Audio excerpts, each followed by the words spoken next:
सनातन धर्म की श्री लक्ष्मी नारायण भगवान की शंकर भगवान की गुरु नानक देव की सतगुरु टेउराम महाराज की सतगुरु सर्वानंद महाराज की सतगुरु शांति प्रकाश महाराज की सतगुरु हरदास राम महाराज की गुरुदेव भगवान की सर्व संतन की प्रेम प्रकाश मंडल की अमरापुर दरबार की अमरलोक दरबार की गंगा मैया की भारत मंडल की निशोकमान गतरागदिश ज्ञानिक सूर्यं जगदेकवन्धु अज्ञातलीनं इन्वृत्तकाम शरणं प्रपद्ये शरणं प्रपद्ये सर्वानंद प्रदाता सर्वानंद विकास सर्वानंद विकाराय श्री सर्वानंदं नमामि श्री सर्वानंदं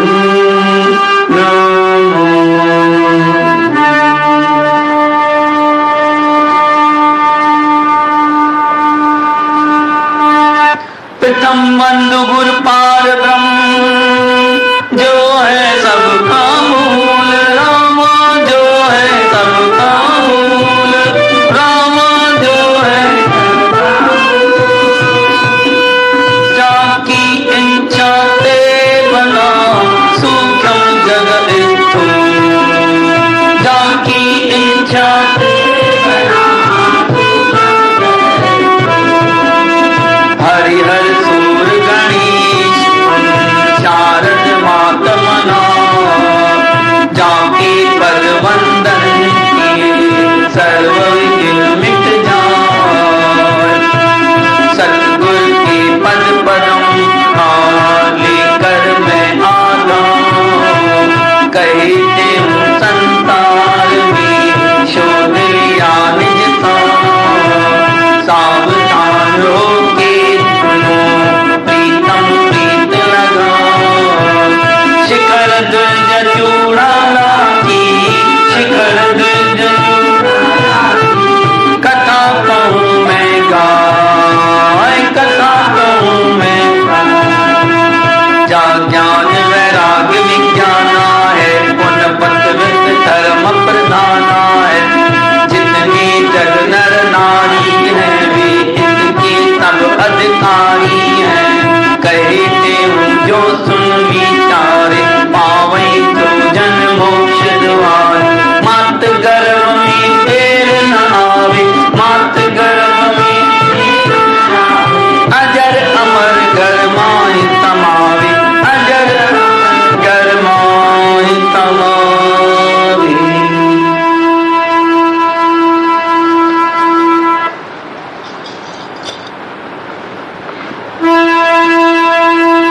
योगी जन के पास आए कि योग कला को सीख रहे रानी शीघ्र सीख जाती थी जो जो योगी कहते नरपति कुछ ना नरपति कुछ भी जाना नहीं रानी सा सिखलाती थी भूगल को मन ध्याय रहा वो नहीं समझ कुछ आती थी बहुत काल यूं बन में रह राज में आए निवास किया भोग भोगते तृप्त भई ना भोग भोग तृप्त भई ना कृष्णा मन में वास किया कृष्णा मन में वास की परमात्मा परम श्री सतगुरुदेव महाराज, उनके समक्ष बैठे मेरे आत्मस्वरूप सत्संगी, प्रेम स्वरूप श्री राम। योग विशिष्ट महाग्रंथ में श्री वशिष्ठ जी महाराज श्री रामचंद्र जी को और सतगुरुदेव महाराज अपने जिज्ञासु प्रेमियों को शिखर ध्वज चूड़ाला की कथा बता रहे हैं कि वो समय कैसे सफल हो, ये विचार करके जंगल में आए हैं।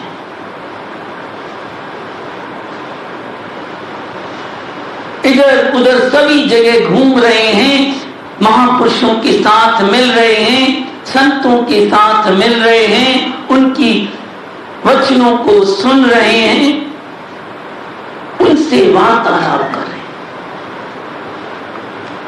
योगियों के साथ मिल रहे हैं, योग कला को सीख रहे हैं। प्रेम स्वरूप श्री राम। संतों और महापुरुषों का संग ही हमें इस जीवन में भवसागर से पार कर सकता है। बिन सत्संग विवेक न होई, राम कृपा में सुलभ। राम की कृपा हो गई, मन में इच्छा जागृत हो गई कि चले सत्संग में और संतों के वचन सुने। उनके संग से ही हमारे जीवन में परिवर्तन आता है। जैसे बुरे संग से बुरा असर होता है, ऐसे ही संतों के संग से संतों की रंगत लगती है। और कल युग में तो इसके समान कोई साधन है ही नहीं। संत समागम संत समागम आज जगमी संतन ताबल हार बजावा, संतन ताबल हार बजावा, संतन जे सूरत खे तारे प्रभु आयो,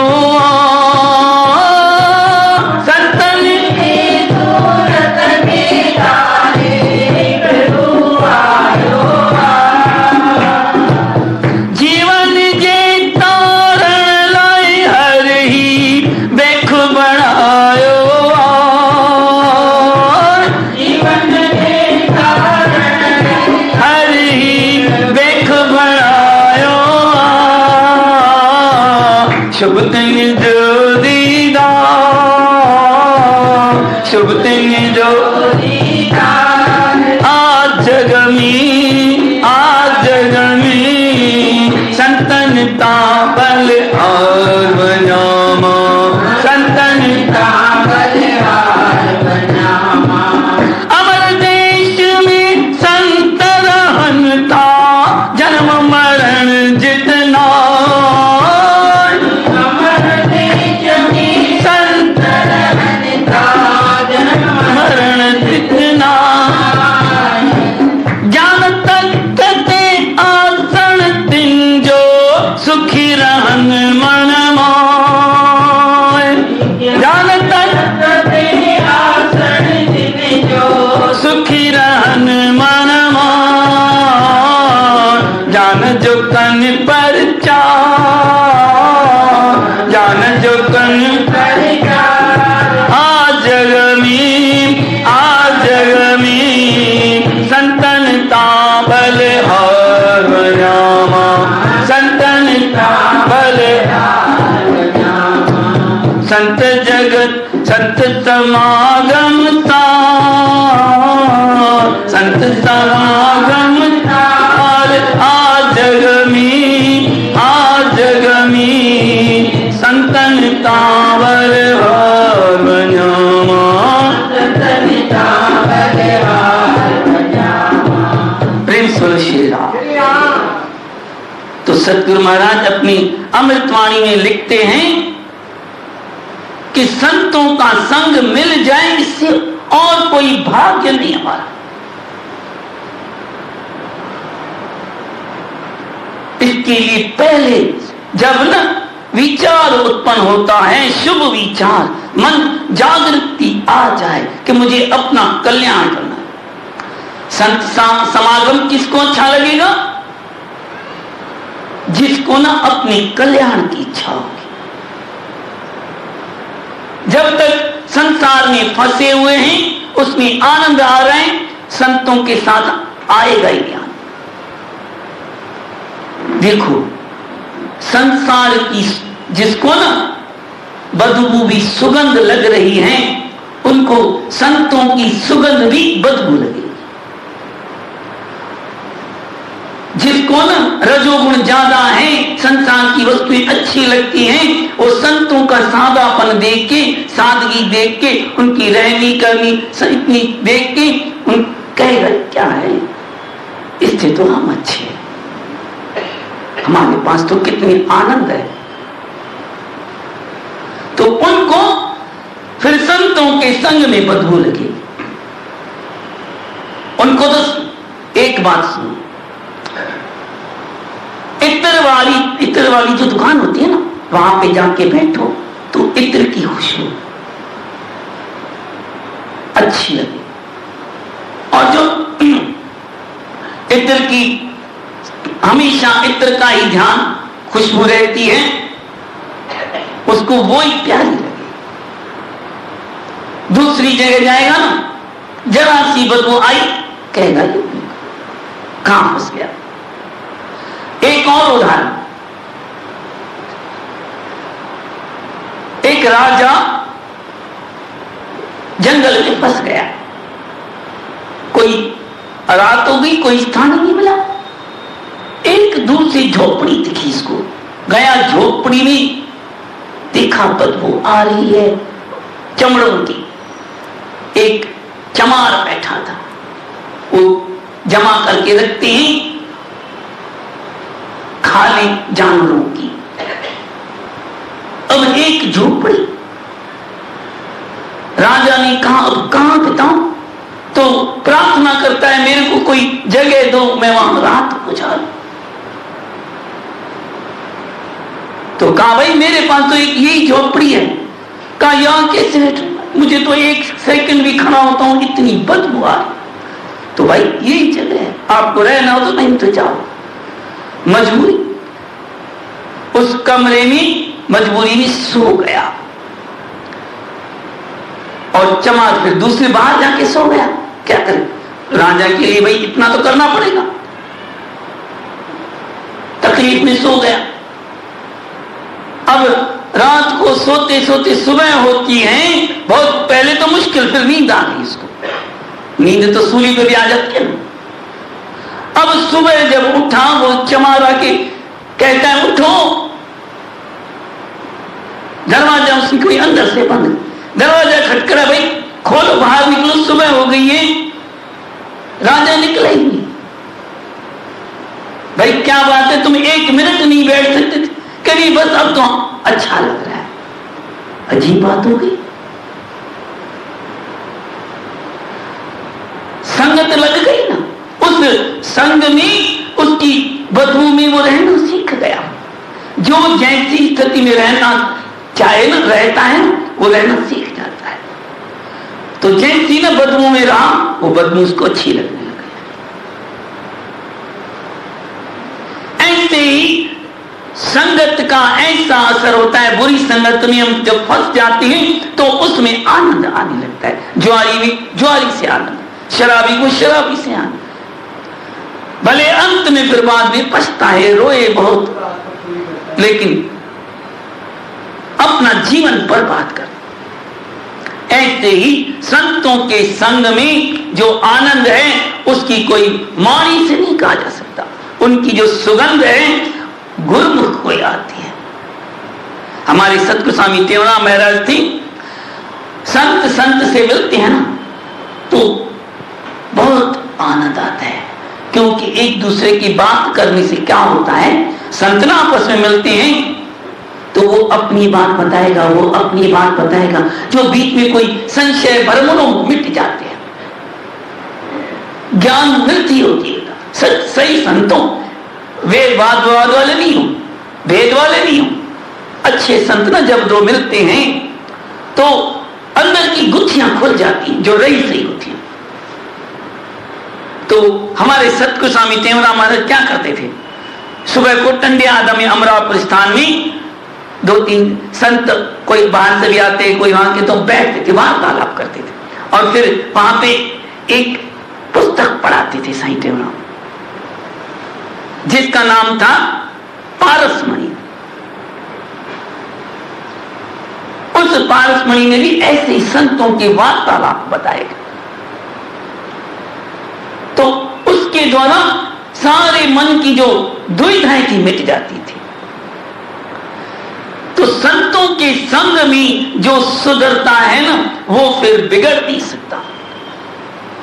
साधु का संग, संतों का संग सारी शंकाओं को नाश कर देता है। संतों के साथ मिले और बैठे तो संसार की अगर बातें करें तो क्या फायदा, उसको भी कहें ये प्रेमी ऐसा है, ये सेवादारी ऐसा है, इसने मुझको ये कहा, उसने मुझको ये कहा, आज तो भंडारे में ऐसी रोटी बनी, आज तो ये हुआ, सारा समय ही व्यर्थ गया। अरे मुश्किल से एकांत मिला ना संत के साथ, गुरु के पास, तो बस उसके अंदर की बातें उससे निकलवा लो, रहस्य की बातें। ऐसे हमारे सतगुरु सर्वानंद महाराज थे, उन्होंने ही सतगुरु टेवराम महाराज से जो ऐसी ज्ञान की बातें अंदर की उनसे प्राप्त कर ली, बहुत कम संत प्राप्त कर सके। उनकी तो क्या महिमा कही जाए। सतगुरु सर्वानंद महाराज जिन्होंने ऐसी कथा हमारे लिए लिख दी कि जीवन में परिवर्तन जिसको करना है तो ये कथा को बार बार पढ़े, हर बात में उसको अपनी बात निकलती चली जाएगी। संतों का संग में आनंद क्यों नहीं आता है, मन क्यों नहीं लगता है, सारी बातें खुलती चली जाएगी। हमारे अंदर जब तक न थोड़ी भी इच्छा है, देखो राजा को कहते हैं रानी तो शीघ्र सीख जाती थी, जो जोगी सुनाता, क्यों सीख जाती थी, उसका ध्यान पूरा था, पूरी वृत्ति उसमें थी, भोगों की जरा भी इच्छा नहीं थी। एक बात राज की है, जिसका ध्यान पक्का लग जाता है, एकदम कुछ भी नहीं रह जाए, खुद भी खो जाए, उसको उस ध्यान में अलौकिक सुगंध आने लगती है। संतों और योगियों की बातें हैं, सतगुरु की बातें हैं, उनको ऐसी अलौकिक सुगंध आती है, किसी को थोड़ी देर, 1-2 सेकंड, किसी को काफी देर, जैसी उसकी योग्यता। वो सुगंध ऐसी मस्त कर देती है, कुछ अच्छा ही, जरा सी देर आके चली जाती है ना तो कहते हैं अरे क्यों गई बस। तो ऐसा ध्यान में आनंद आता है, तो वो ध्यान से सुनती थी। और राजा की वृत्ति अभी भोगों की तरफ थी, मन में राज की, मन में वहां के पदार्थों की थोड़ी सूक्ष्म वासना थी। सूक्ष्म वासना भी होती है ना तो ध्यान नहीं लगता है मन में, तो वो वचन सुनने में आनंद नहीं आता है, तो वो थोड़ी उसके अंदर। लेकिन रानी की बुद्धि तीव्र थी, वो जल्दी सीख गई। युक्ति से ही मुक्ति मिलती है। संत महापुरुष क्या करते हैं, युक्ति बताते हैं, उस युक्ति को जो पकड़ ले और उसकी मुक्ति हो जाती है। तो ऐसी रानी जल्दी सी, राजा के अंदर भोगों की इच्छा थी, नरपति कुछ भी जाना नहीं, रानी जो रानी ने भी सिखलाया उसको, तो भी नहीं समझ आया उसको, क्योंकि भोगों में मन दाए रहा उसका। भूत होता है ना जो, उसको ले जाते हैं भावरा बगीचे में, तो क्या कहता है, पहले अपने मुंह में छोटी सी गंदगी की गोली डाल देता है, कहा वहां कुछ मिले नहीं मिले। ऐसे ही राजा ने भी भोगों की गोली डाली हो, तो वहां बगीचे में खुशबू कैसे आएगी? जब न भावरे ने उसकी सारी गंदगी निकाल दी नल पानी से, तो फिर सुगंध आने। ऐसे ही जब हमारे मुख से वो निकल जाए, हमारे अनंत जन्मों की यही गंदगी हम विचार करें, हमको लगता है कि हमने अब तो सब कुछ छोड़ दिया है, अभी तो भोग थोड़ी भोगते हैं, अभी तो पदार्थ में इच्छा थोड़ी है। विचार, सूक्ष्म विचार करना, हमारे अनंत जन्मों के जो संस्कार हैं वो हमें कैसे प्रेरित, कैसे अंदर ही अंदर भावना होती है। भोगते नहीं है, चाहे हम कोई भी पदार्थ नहीं भोगे नहीं खाएं, लेकिन अंदर उसकी सूक्ष्म भावना रहती रहती। चाहे बच्चों का मोह हो, अरे ये बच्चों का क्या होगा, रात को चिंता लग जाती, अभी तक बेटा नहीं आया, चिंता लग जाती है बाप को, अरे कैसे मेरे पीछे घर चलेगा, मैं चला जाता हूं। ये मोह, लोभ, काम, क्रोध सूक्ष्म से खींचता रहता है, हमको पता भी नहीं चलता है। लेकिन जिसको ना अपने क्रोध का पता चल जाता है, अपने काम का, अपने लोभ का, मोह का पता चले, मोह आया, अभी देखो मोह आया है, तो सावधान हो जाता है। तो राजा के मन में भी ऐसे भोगों ने घर किया, तभी उसको मन लगता नहीं था।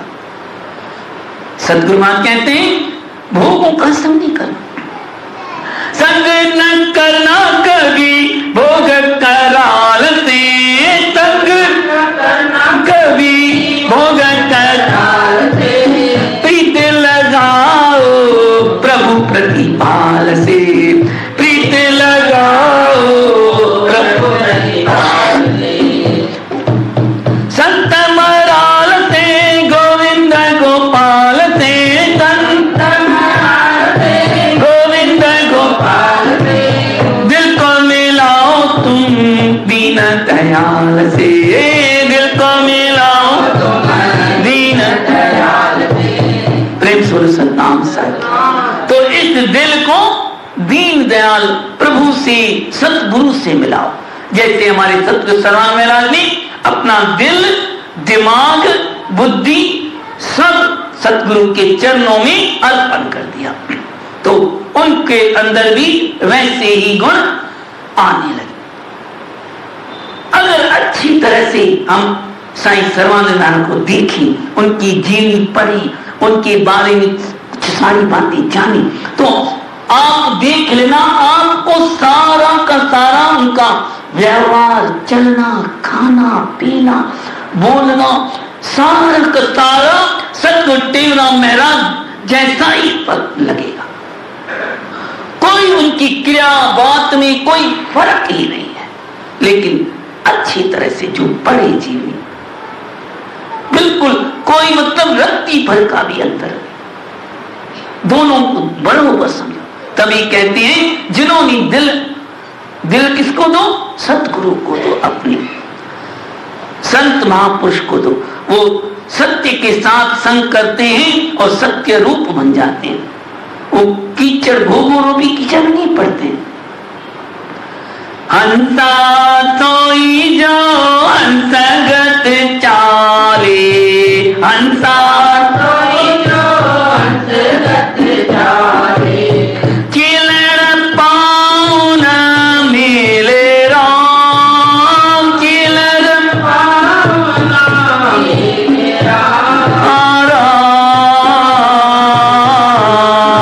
रे रे राम, रे रे राम, रे रे राम, साधु सोई जाके घट उजियारा, साधु सोई जाके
तो संत कौन सा? जो अकल कला में खेलता है, जो सत्य के साथ मिल गया है, जिसके घट में वो आत्म प्रकाश हो रहा है, जिसके पास बैठने से आनंद आ रहा है। ऐसे संतों से मिलने के कोशिश करने लगे राजा और रानी। साधु संतों रूपी हंसों के पास पहुंच करके मोती रूपी वचन ले, और उन मोती रूपी वचनों को लेने से हमारे सारे भोग विषय की वासना हट जाएगी। ऐसे बहुत काल वो वन में रह पुनराज में आए निवास किया, भोग भोग के तृप्ति भई ना, तृष्णा मन में वास किया। सब घूम घाम के फिर घर पे आके पहुंचे, लेकिन राजा के मन में भोग वासना की तृप्ति नहीं हुई। बहुत काल तक ऐसे चलता रहा, लेकिन कब तक चलेगा? भोगों न भुगता वैवेह भुगता। मैंने भोगों को भोगना चाहा, लेकिन नहीं, भोगों ने मुझको भोग लिया। तभी फिर आगे फिर लिखते हैं गुरु महाराज कि जैसे कुंभ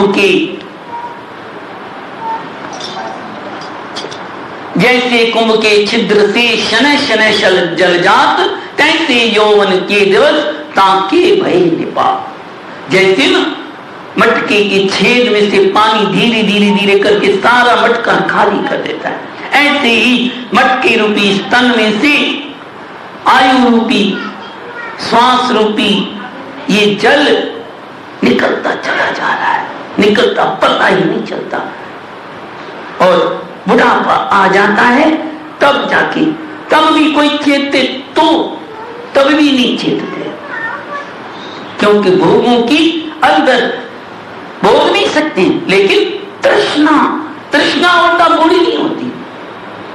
इंद्रियां कमजोर हो गई, भोग नहीं सकते, दांत काम नहीं कर रहे, कान काम करते रहे, आंखें काम नहीं कर रही, तो भी अंदर की तृष्णा पूरी नहीं होती। लेकिन जो मन लगाकर संतों की वचन सुनते हैं, उनको हृदय में धारण करते हैं, उनके भोगों की इच्छा नष्ट होती है। हमारे सतगुरु बतलाते थे ना कि सत्संग में कितने तरह के व्यक्ति आते हैं, प्रेम स्वरूप सतनाम सांखी। एक तो वो है जो सुनना चाहते ही नहीं, कितने तरह के व्यक्ति होते हैं। एक तो सुनना चाहते ही नहीं, मन करता ही नहीं सत्संग में आने का, बेकार की बात समझते हैं संतों के सत्संग को, मन बेकार। एक मिनट सुनना तो चाहते हैं पर समय नहीं, और तीसरा